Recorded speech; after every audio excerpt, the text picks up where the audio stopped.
श्रीकला कोण माणूस या तुला माहिती आहे ना मला अनोळखी आणि बिनकामाच्या माणसाची एलर्जी आहे म्हणून. अहो पोपटरावजी असं बघताच क्षणी निकाली काढू नका. मी लय कामाचा माणूस आहे. Very very important. ए नरसळ्या तू सांगशील आणि आम्ही त्याच्यावर विश्वास ठेवू. तुला खोळे वाटलो का आम्ही? अहो साहेब, अहो माझं खोटं वाटतंय तर आमच्या करती धरतीला विचारा की. हो श्रीकलाताई, सांगा की यांना मी कोण आहे ती. सरळ निकाली काढताय. सेंटी व्हायचं नाही हा. आणि मेंटल तर अजिबात नाही. बाबा, हा सुरेश मिटकर आपल्यासाठी व्हेरी व्हेरी व्हेरी इम्पॉर्टंट माणूस आहे. त्याची प्रॉपर्टी लिहून देतोय का आपल्या नावावर? नाही, साक्ष देणार आहे. साक्ष? करिश्मानेच मोहितरावचा खून केलाय ह्याचा आय विटनेस आहे हा. पण हे शक्य आहे का? का शक्य नाही? पैसे दिले तर सगळं काही शक्य आहे बाबा. मग नाही तर काय, कम्प्लीट प्रोफेशनल माणूस आहे मी. ए तू घाबरे? हे बघ श्रीकला, हे बघ ही खोटी साक्ष आपल्या गळ्यात येऊ शकते. बाबा, पण ह्याला खोटं ठरवणं हे खूप अवघड आहे. अशक्य, अशक्य. आजपर्यंत कोर्टात माझी साक्ष कधी खोटी ठरली नाही. वा, कॉन्फिडन्स बघा याचा. कमाल ना. कसा कुठून कुठून भरलाय रे. ह्याची खोटी साक्ष कोर्टात खरी ठरणार. अगं पण श्रीकला, बाबा, ह्याच्यामुळे करिश्मा 12च्या भावात जाणार आणि त्या इंद्रायणीची हार होणार. काय मिटकर? बाबा, पोलिसांकडे ह्याचं स्टेटमेंट ऑलरेडी रेकॉर्ड झालंय.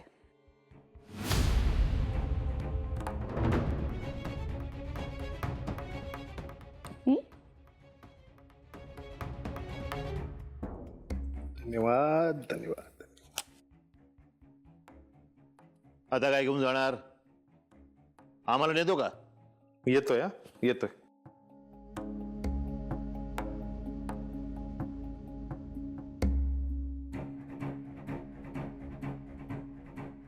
श्रीकला, इथं महिना काढायचे आमचे वांदेत आणि तू पैशांचे बंडल उधळते. हा काय, कुठून आणले पैसे एवढे? शकुंतला आईंची कृपा. दिग्रसकरांचे दागिने अजूनही कामी येत आहेत बाबा. आता लवकरात लवकर त्या करिश्माचा निकाल लागला पाहिजे.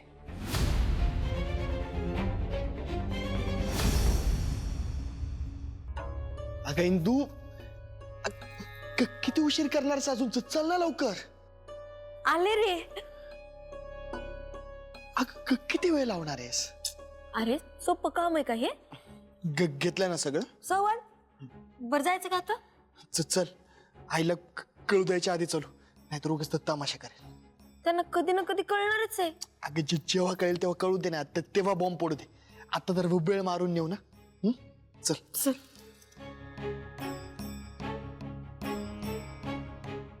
कुठं चाललाय जोडीनं? तालुक्याला. तालुक्याला? का बरं? ते वकिलाला भेटायला जातोय करिश्माताईसाठी. आय विटनेस असून सुद्धा अजूनही करिश्मावर विश्वास आहे तुमचा? हो महाराज. हरकत नाही, या भेटून या वकिलांना. रामकृष्ण हरी. बरं, 1 मिनिट. तुम्ही दुपारी वेळेत घरी परत याल ना? हो काका. नाही, काय आहे, आज आपण सगळ्यांनी घरच्यांनी एकत्र रात्री शेतावर जावं असा विचार आहे माझा. एकत्र जाऊ शेतावर, गप्पा मारू, एकत्र जेवण करू. मोकळी हवा जरा शेतावरची खाल्ली की मनावर जो काही ताण आहे ना आपल्या सगळ्यांच्या, तो कमी होईल. मी काय म्हणते महाराज, करिश्माताई पोलीस स्टेशनात असताना आपण असं. अगं, ती सुटून परत घरी आली की परत जाऊ की आपण शेतावर. बर, जाताना विठुरायाचं दर्शन घेऊन जा. आणि सांभाळून जा. या. रामकृष्ण हरी.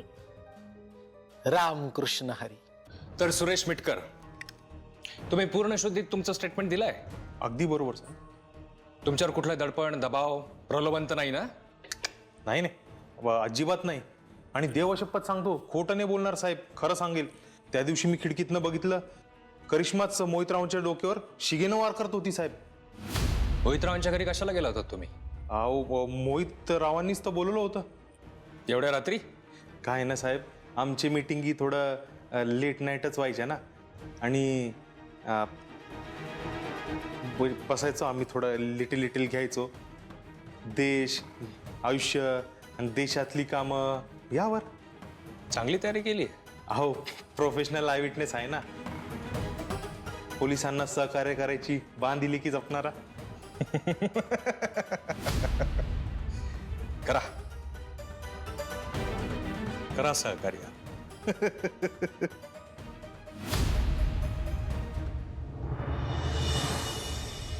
कायद्याचंच बोलायचं, बाकी टाइमपासला वेळ नाही माझ्याकडे. ठीक आहे, मग सगळी कागदपत्र घेऊन या भेटायला 4 ते 4:30 पर्यंत. पण वेळ चुकू नका. काय आहे ना, माझं मिनिट ना मिनिट महत्त्वाचं आहे, तुम्हाला तर माहिती आहे. Okay, thank you so much. भेटूया.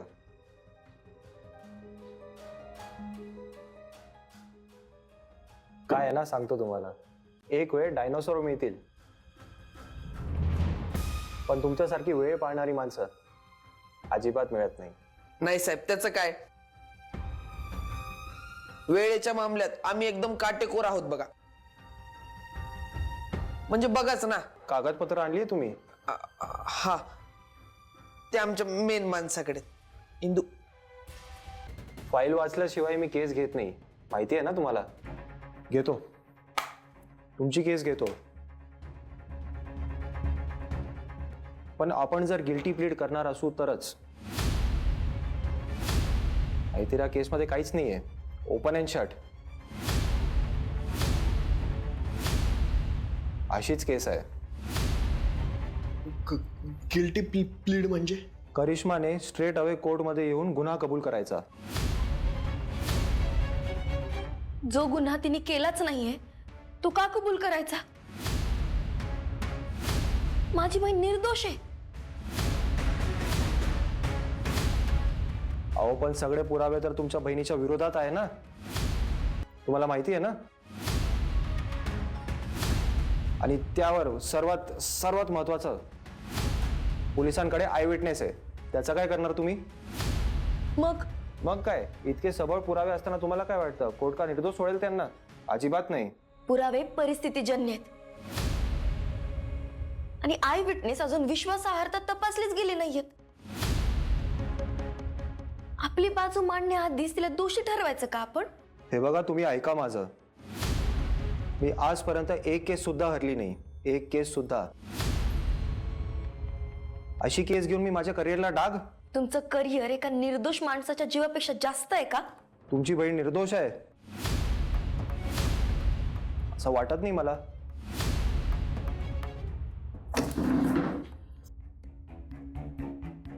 कुणाच्या वाटण्यानं कुणी दोषी ठरत नाही, ते सिद्ध करावं लागतं. मी LLB पूर्ण अभ्यास केलाय, फक्त प्रॅक्टिस केली नाही. माझ्या अभ्यासून सांगते, माझी बहीण निर्दोष आहे. इंदू जरा अहो तुम्ही कुठल्याही चांगल्या वकिलाकडे जा, तो पण तुम्हाला मी दिलेला सल्ला देईल. शिक्षा तर होणारच, पण गिल्टी प्लीड करून कमीत कमी शिक्षा होईल. मी सांगायचं ते सांगितलं तुम्हाला, बाकी तुम्ही ठरवा आणि कळवा मला. या आता, हे घ्या तुमची फाईल. इंदू अगं भिंगारडे वकिलांचं नाव आहे, ते सगळं विचार करूनच बोलले असतील. त्यांनी करिश्माचा नाही, स्वतःच्या फ्युचरचा विचार करून बोललेत. नाहीतर काय. अरे त्यांच्या अनुभवाचे बोल ते, आणि कुठलाही चांगला वकील फाईल बघून हेच बोलला असता. कोण कुणाबद्दल काय बोलतं याच्यावर चर्चा करण्यापेक्षा आपण करिश्माला निर्दोष कसं सिद्ध करू शकतो याच्यावर बोलूयात ना. इंदू, तू ना आम्हाला बोलूच देऊ नको बघ. बरं ते सगळं सोडा, कुठला तरी चांगला वकील शोधला पाहिजे. त्या मानसी घाणेकर त्या भारी वकील आहेत बरं. मानसीताईंना विचारलं मी, पण त्या दिल्लीला आहेत. मग ते अजिंक्य नारागोजे किंवा महेश भोसले सुद्धा आहेत.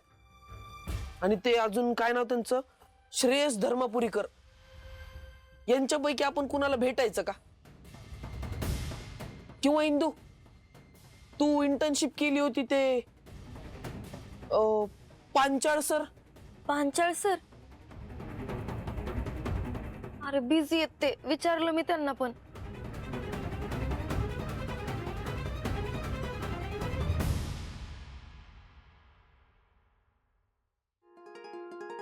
आता करिश्माला फक्त एकच वकील वाचवू शकतो. कोण? मधुकर होळकर? मग त्या प्रज्ञा पुराणिक? हे करत बसू नको. कोण आहेत ते सांग. आणि हा प्लीज मोठं नाव घेऊ नका, मोठे लोक दाम पण जास्त मागतात. पप्या, अरे माणसांसाठी लढणारी व्यक्ती आहे, आणि मेन म्हणजे आपल्याच उठणे बसण्यातली. आदू, डोक्याचा भुगा नको करू. कोण नाव आहे ते स्पष्ट सांग. पप्या, मी शपथ घेऊन सांगतो, आत्ताच्या घडीला करिश्माला जर कोणता वकील निर्दोष सिद्ध करू शकतो ना, तर माझ्या डोक्यात फक्त एकच नाव आहे. अरे बाबा कोण? आणि ते नाव आहे इंद्रायणी अधोक्षज तिग्रस्कर.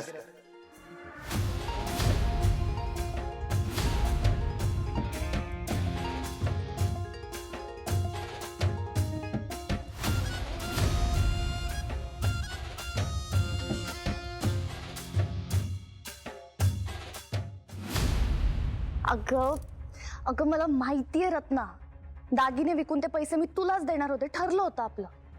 पण आई विटनेसला कुठून दिले असते मी? ठीक आहे ठीक आहे, पोहे हार विकून ना ते पैसे मी तुलाच दे. हा ए, अजिबात नाही हा, तू घराच्या बाहेर पडायचं नाहीस. इतके दिवस थांबलीस ना पैशांसाठी, मग आता अजून थोडे दिवस थांब. मी बोलले ना तुला देईन पैसे.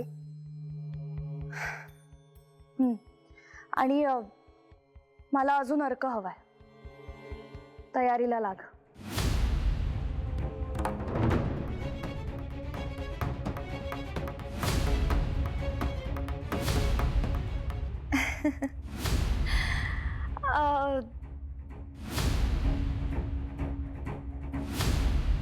तुळशीची पानं, दालचिनी आणि आलं असं सगळं टाकून काढा बनवायचा असतो. मी काय करते, मी येते ना तुमच्याकडे काढा बनवायला. हा चालेल? हा ठीक आहे. बरं मी ठेवू का फोन?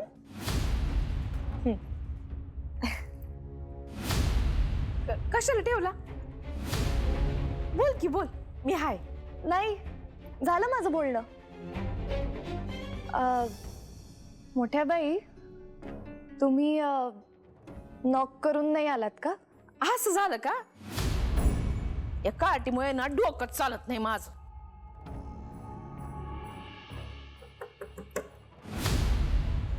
येऊ का? अहो असं नव्हतं म्हणायचं मला. तुम्ही या बरं, आत या प्लीज. एक गोष्ट सांगायची होती तुला म्हणून आले मुद्दाम. अच्छा, बसा ना. या. हा बसती. त्याच काय श्रीकला, आज रात्रीनं आपण सगळे दिग्रसकर मिळून आपल्या शेतावरती जाऊया हुरडा पार्टी करायला. म्हणजे चटण्या बिटण्या, दही धपाटे, आणखी काही गोष्टी घेऊन जाऊया, स्वयंपाक वगैरे करूया मस्तपैकी. काय चांदण्या रात्री थंडीच्या दिवसामध्ये 4 घास जास्त जातील तिकडं.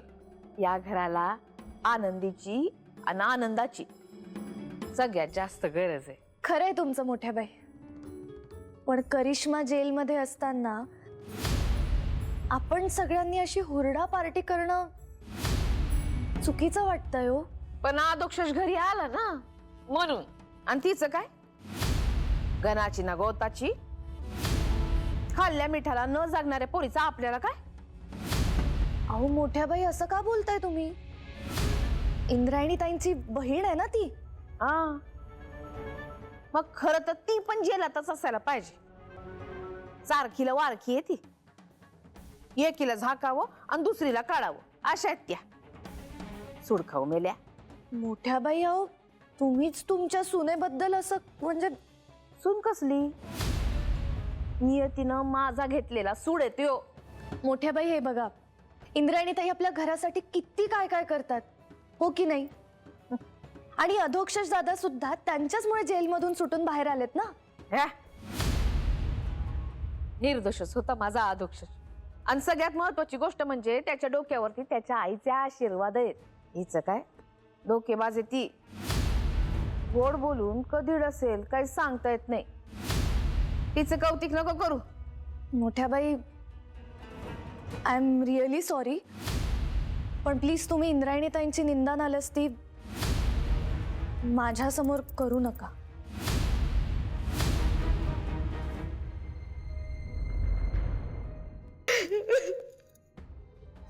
काही आता रडायचं नाही आणि हारायचं पण नाही. तुझ्या सोबत आहे हे विसरायचं पण नाही. कमी सूड खाल्लाय का ग मी तुझं? किती काड्या केल्या, किती त्रास दिला ग. आता पुढे मी कुणालाच नाही बघितलं घेईन ते. ना मदरला ना फादरला, कुणालाच नाही. आणि आज बघ नाही ते, आज स्वार्थीपणा मला कुठं घेऊन आला ग. कुणाचा आरोप लागला का माझ्यावर? मला सांग, जुन्या गोष्टी आठवून रडून सत्य बदलणारे नशीबच खराब होतं बघ की तू त्या रात्री मोहितरावच्या बंगल्यावर गेलीस. हो नाही, कशाला गेली असेल मी? माझं पण डोकं फिरलं होतं. मला भीती वाटत होती. बाहेर लय काळोख होता. ताई, मला सांग, तू तिथं गेली होतीस तेव्हा तुला अशी एखादी अनोळखी गाडी किंवा कोणी येताना जाताना कसली चाहूल तरी लागली का ग? काय करते? जरा विचार करून सांग ना. डोक्यावर जोर दे आणि मग उत्तर दे. काय अगं, कुणाचा आरोप आहे तुझ्यावर? त्या अगं मी स्वतःच्याच धुंदीत होते ना, आणि मी स्वतःची शपथ घेऊन सांगितलं ना तुला. परत घेते, मी मोहितरावचा खून नाही केला घेते. मला मान्य आहे ताई, पण कोर्टामध्ये पुरावे लागतात सिद्ध करायला. आठव. इंडिया का कन्फर्म आहे. मी घरातनं जाताना आणि परत येताना कुणालाच नाही पाहिलं ग. अगं ताई, पण मग पोलिसांकडे पाय विटनेस आलाच कुठून मला सांग. तेच तर मला कळत नाहीये ना इंदे. म्हणजे जो खून मी केलाच नाहीये तो कोण कसं काय बघू शकतं? त्याची गोष्ट घडलीच नाहीये. ती गोष्ट घडली असं कोण का सांगेल? मग आय विटनेस कुठून आलाय? कुणी मुद्दामून सेट केलाय. तू काळजी करू नकोस, मी बघते काय ते.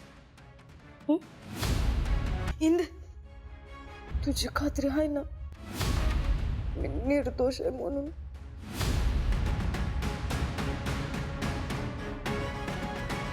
तू माझी बहीण आहेस, इथेच विषय संपतो.